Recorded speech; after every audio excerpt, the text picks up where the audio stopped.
While the SpaceX and xAI merger could reshape not just the AI race. Elon Musk is at the center of one of the biggest business mergers in history. SpaceX just released on February 2nd that xAI will join SpaceX to accelerate humanity's future. On February 2nd, 2026, a quiet announcement sent shockwaves through the worlds of technology, finance, and space exploration. SpaceX had officially acquired xAI, Elon Musk's artificial intelligence company, in an all-stock deal that instantly created a combined entity valued at $1.25 trillion. But this wasn't just another corporate merger. It wasn't about market share or branding or competition. It was about something far bigger. Because with this single move, Elon Musk didn't just merge two companies. He merged space, artificial intelligence, energy, and communication into one unified strategy. And behind that strategy sits a radical idea, one that sounds like science fiction but is already being engineered in reality. The future of AI computing may not be on Earth at all. Elon himself said it plainly. The lowest cost way to generate AI compute will be in space. It's always sunny in space. At first, it sounds like a joke, a billionaire's exaggeration. A futuristic headline designed to grab attention. But the deeper you look, the more unsettling the logic becomes, because Earth is running out of room, out of power, out of cooling capacity. And AI is demanding more of all three than our planet can sustainably provide.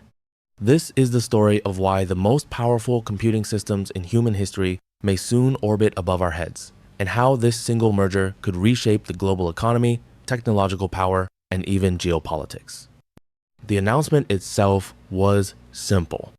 SpaceX acquired xAI in a full stock transaction, instantly combining Elon Musk's private space empire with his rapidly growing artificial intelligence operation, which also includes X, formerly known as Twitter. The deal valued the combined entity at approximately $1.25 trillion, instantly placing it among the most valuable organizations ever created. But the real shock wasn't the number, it was the strategic implication. This wasn't a normal acquisition. Space companies don't buy AI firms. AI firms don't merge into rocket manufacturers. Social media platforms don't usually become part of aerospace engineering ecosystems, unless there's a deeper plan. And Elon made that plan clear. In the press release, he explained that the cheapest, most scalable way to power AI systems in the future is not on Earth, but in space. That single sentence quietly reframed everything. Because today, AI isn't limited by intelligence. It's limited by compute raw processing power. The most advanced AI models require vast oceans of electricity, massive cooling infrastructure, endless hardware, and constant maintenance. The data centers that train these models already consume as much energy as small cities, and demand is exploding. Every upgrade, every new model, every expansion multiplies power needs. And suddenly, companies like Google, Microsoft, and Amazon are finding themselves trapped in a physical reality problem. They don't just need better chips. They need more power than Earth can comfortably supply. This is where Elon's logic becomes dangerous and brilliant. If Earth can't keep up, you don't shrink your ambition. You leave the planet. Space offers something no nation, no grid, and no infrastructure project ever can. Unlimited solar energy, infinite cooling potential, and orbital space that scales far beyond terrestrial limits. And now, with SpaceX, Starlink, xAI, and X all under one structure, Elon controls every major layer needed to build that future. The rockets, the satellites, the data pipelines, the AI models, and the public communication network. This merger wasn't about business growth. It was about escaping Earth's limits. And that raises a far more unsettling question. What exactly is forcing humanity and its most powerful companies to look beyond the planet for computing power? At the center of this strategy lies a simple but uncomfortable reality. Earth is running out of capacity. Not of intelligence, not of innovation, but of energy, cooling, and infrastructure. The three things AI consumes in massive quantities. Modern AI models require staggering amounts of electricity. Training a single frontier model can consume as much power as thousands of homes use in a year. And that's just training. Running these models at scale, serving millions of users, processing billions of requests, and maintaining constant uptime multiplies that demand many times over. This is why technology giants are now fighting for access to power grids. Google, Microsoft, Amazon, and Meta are building data centers near hydroelectric dams, nuclear plants, and renewable farms. Some are even negotiating directly with governments for guaranteed power access. But even that isn't enough. In many regions, the electrical infrastructure simply cannot expand fast enough. Grid upgrades take years, regulatory approvals take longer, and public resistance often blocks large-scale energy projects altogether. At the same time, AI chips generate enormous heat.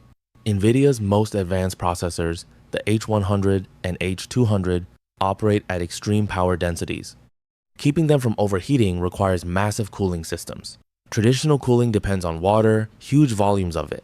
Data centers now compete with cities, farms, and industries for limited water supplies. In drought-prone regions, this creates direct conflict. Entire communities are beginning to push back, rejecting new data center projects because of the strain they place on local resources. The problem compounds quickly. More AI means more servers. More servers mean more heat means more cooling means more water and more electricity. The cycle feeds on itself. Even when companies can afford the infrastructure, society often can't absorb the side effects. Electrical grids become strained, water tables drop, land use, conflicts grow. Environmental concerns intensify, and governments are forced to choose between technological progress and public stability. This is the wall Earth is hitting. Not because AI is growing too fast, but because physical reality has limits. For decades, innovation lived in software. Now it lives in hardware. And hardware lives in the physical world, bound by physics, geography, and infrastructure. This is where Elon Musk's idea begins to feel less radical and more inevitable. Because in space, these constraints largely disappear. There is no competition for land, no conflict over water, no overloaded power grids. There is sunlight nearly all the time, there is natural cold for radiative cooling, and there is orbital space that scales far beyond anything Earth can support. What looks like a futuristic gamble begins to look like a practical solution to a problem no one else has solved. And once you understand that, the next step becomes clear. If Earth cannot support the computational demands of advanced AI, then the infrastructure of intelligence must move off-world, which leads directly to the most radical part of this strategy, orbital computing.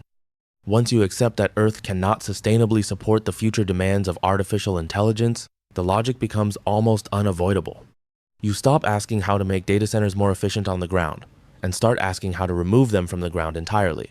This is the core of Elon Musk's orbital compute strategy. Instead of building massive server farms across crowded continents, the idea is to launch server satellites into orbit fully functional data centers in space, powered by the sun, cooled by the vacuum, and connected through a global satellite network. It sounds impossible, but technically, it isn't.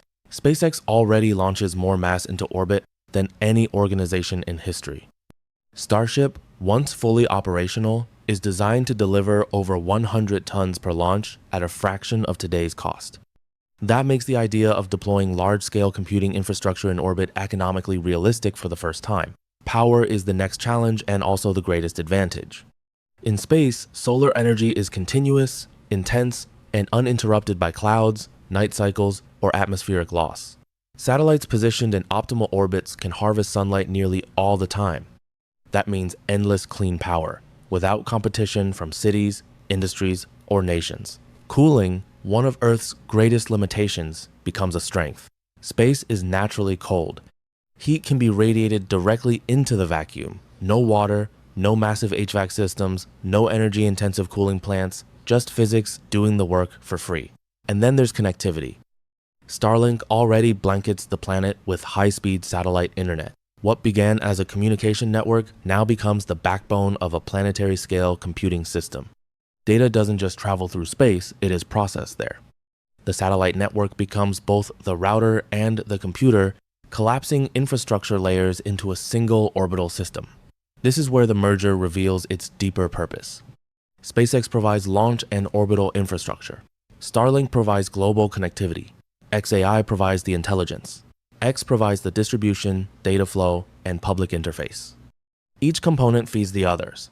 The system becomes vertically integrated, tightly controlled, and nearly impossible to replicate without trillions in capital and decades of development.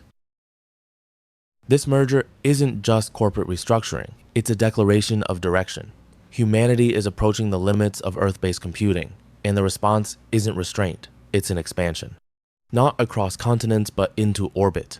By pushing AI into space, Elon Musk isn't just building faster systems. He's building a new layer of civilization, one that floats above the planet, harvesting solar energy, processing intelligence, and reshaping economic power from beyond Earth's gravity. This marks the beginning of a new space race, not for flags or territory, but for control of computation, energy, and intelligence itself. The question now isn't whether orbital computing will happen. The physics make it inevitable. The question is who will control it, and how that power will shape the future of work, economics, and global influence. Because when intelligence leaves Earth, it doesn't just change technology, it changes civilization. Is this the future of computing, or just the most ambitious corporate gamble ever attempted? Drop your thoughts, and share this with someone who still thinks AI is only a software story.